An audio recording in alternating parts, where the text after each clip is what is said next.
Баршаңызға қайырлы күн. Бүгін ерекше дәмді салаттың рецептімен бөлісетін боламын. Видеоны соңына дейін тамашалаңыздар. Ең алдымен сауынқұлағымызды жуып тазалап, дәл осы видеодағыдай ұсақтап турап шығамыз. Менде бұл жерде сауынқұлақ шампиньон.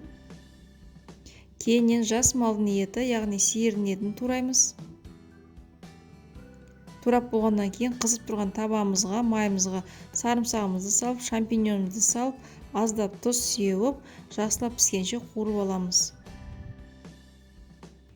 Осыдан кейін соусымызды дайындаймыз.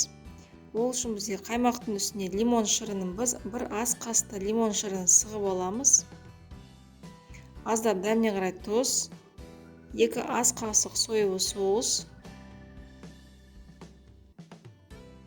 1 шай қасық зернистый горчицаны салып, үкіштен өткен сарымсағын салып, жақсылап барлығын араластырамыз. Соусымыз дайын.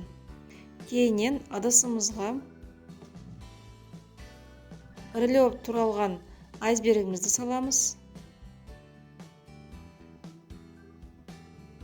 Рукколаны турап саламыз.